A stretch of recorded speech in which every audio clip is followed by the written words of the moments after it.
Hi everyone, welcome back to Aspergers from the Inside. You're here with Paul. So I have a habit, and I'll let you decide whether it's a good habit or a bad habit, of not trusting expert advice. So if I need to do something, if I have a problem, if I'm trying to find a solution, and there is some generic advice from an expert who has a lot of experience dealing with this particular problem or dealing with this particular area of expertise, but doesn't know me personally, I am very, very reluctant to take that advice.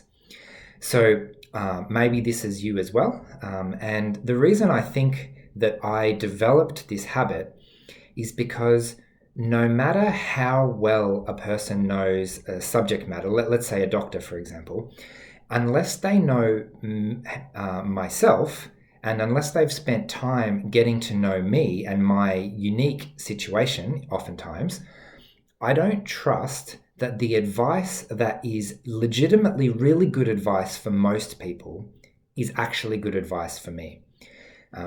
So an example of this is, let's say there's a particular medication that it's like a wonder drug and it works perfectly for 99% of people. Great. Statistically, 99% of people, this particular thing is good advice for.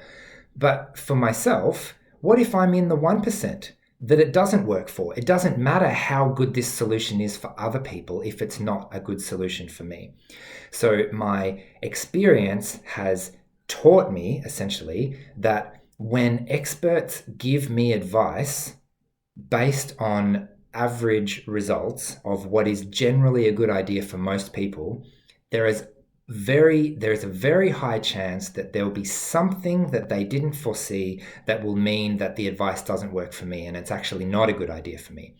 So that means that I ask an annoying amount of questions, and I probably come across as very arrogant because this person knows what they're doing. Right? I'm thinking, for example, especially medical professionals, and I still ask lots of questions and I still don't believe them.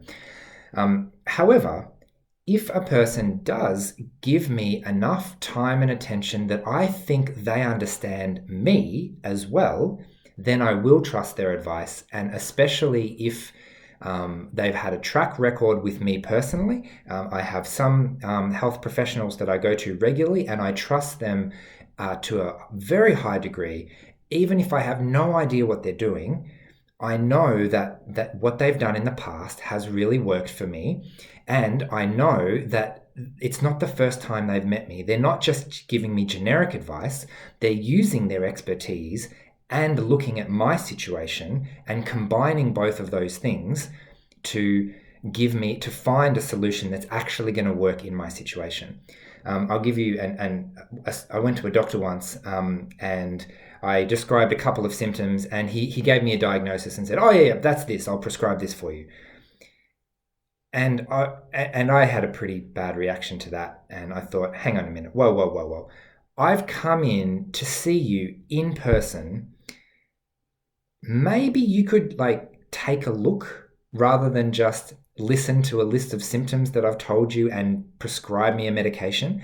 I mean, I could have asked Google to do that for me. So even though he was right in this particular case, and he knew that with the list of symptoms that I told him, there was a very, very high chance of him being correct, but he didn't actually look at me, and I wanted him to just take a little bit of time satisfying my own need for I just needed to know that he looked at me properly rather than just assume I was like everyone else. So that's why I'm curious as to if this is something that is common for those of us on the spectrum. Because I suspect that one of the reasons I've ended up with this particular view, which is not always helpful, by the way, sometimes the best thing to do is to just try the best advice that's out there. And I tend to be really reluctant to do that for various reasons, some of which I've tried to explain. But I think there's a genuine reason for this, and that's because I've found in my experience there is a high chance that there will be something peculiar about me or my situation that will mean that the standard advice doesn't work. So that's why I don't trust experts straight away. Mm-hmm. They need to earn my trust a little bit. And I'm curious as to if that's you too. So please leave a comment on letting me know if you can relate to that. And I'll see you again next week. Okay, bye.